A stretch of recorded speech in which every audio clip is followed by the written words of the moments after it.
Saudara-saudari yang terkasih,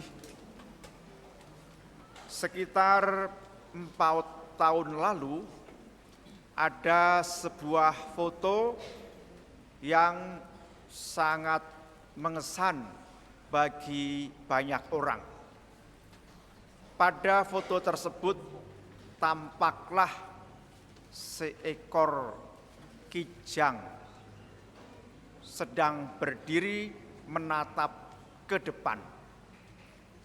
Kijang ini tidak meronta ketika digigit oleh macan di kirinya, di kanannya, dan di belakangnya.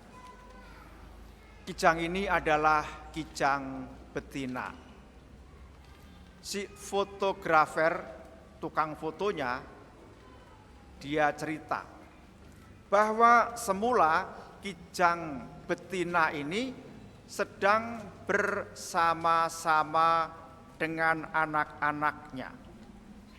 Rupanya ia tahu bahwa ada segerombolan macan sedang mengincar anak-anaknya.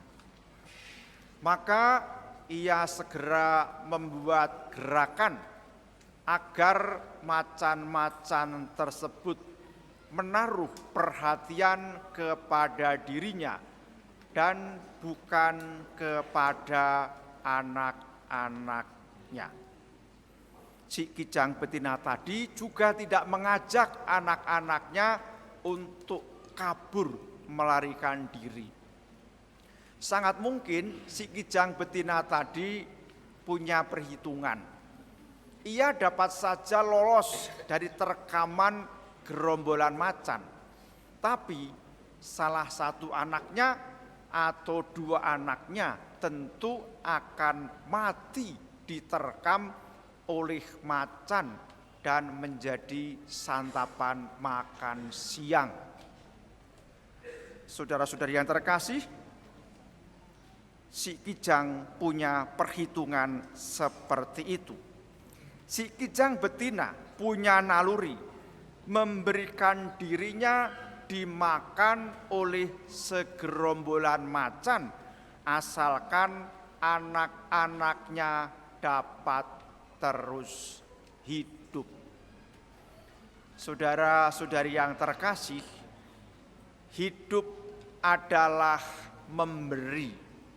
Hidup tidak hanya meminta dan mendapatkan.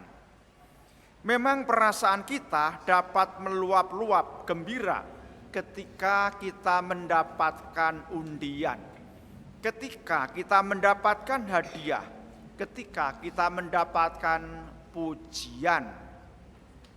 Namun, kita juga sebenarnya mengakui ketika kita dapat memberi, perasaan bahagia yang ada pada diri kita itu membekas di hati dan tidak lekas pudar. Para orang tua tentu punya pengalaman yang menggembirakan ketika dapat memberikan dirinya kepada anak-anaknya. Kita menjadi tahu hewan dan manusia itu punya naluri untuk peduli, punya naluri untuk memberikan diri, memberikan hidupnya. Saudara-saudari yang terkasih, Yesus memberikan hidupnya. Ketika Yesus berjumpa dengan orang banyak, tergeraklah hatinya oleh belas kasihan. Belas kasih Yesus tidak tanggung-tanggung. Ia mencurahkan kasihnya sehabis-habisnya dengan rela wafat di kayu salib demi keselamatan umat manusia. Pada perayaan Kamis Putih ini, kita diajak untuk meneladani pelayanan dan pemberian diri Yesus. Ia sang guru dan Tuhan, sepatutnya dihormati dan dilayani. Ternyata ia justru melayani murid-muridnya dengan penuh cinta. Maka sekarang ini kita diundang untuk saling melayani satu sama lain dengan rendah hati. Misalnya, suami melayani istri, istri melayani suami, orang tua melayani anak-anak, dan sebaliknya anak-anak melayani orang tua. Di tempat kerja, bawahan melayani atasan, namun atasan juga melayani bawahan. Melayani itu bukanlah sekedar mengerjakan sesuatu yang membuat orang lain menjadi lega. Melayani dengan rendah hati itu pertama-tama menyediakan dirinya dibasuh oleh Yesus. Kita merelakan dosa-dosa kita dibersihkan oleh Yesus. Kalau iri hati, kesombongan, dendam, kebencian, dan seterusnya masih ada pada diri kita, itu artinya kita sebenarnya belum bersedia dibasuh oleh darah Tuhan Yesus Kristus. Melayani dengan rendah hati tidak tergantung kepada siapa kita melayani. Melayani dengan rendah hati itu berarti kita bersedia melayani Yesus yang berada dan hadir pada diri siapapun yang kita jumpai. Melayani dengan rendah hati itu tidak bermain peran atau berpura-pura. Misalnya, di tempat kerja sangat menampakkan pelayanannya dengan penuh kasih. Tetapi sesudah tidak berada di tempat kerja, perilakunya biasa-biasa saja. Dengan demikian, ia melayani karena tuntutan untuk berperan melayani. Saudara-saudari yang terkasih, marilah kita bersyukur kepada Tuhan karena di dalam Ekaristi yang diwariskan oleh Yesus Kristus dan kita rayakan pada saat ini, Yesus tetap hadir di tengah-tengah kita. Marilah berdoa, mohon anugerah agar dapat melayani dengan rendah hati seperti Yesus sendiri yang selalu melayani. Marilah sekarang kita teruskan dengan peragaan pembasuhan kaki.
Ibu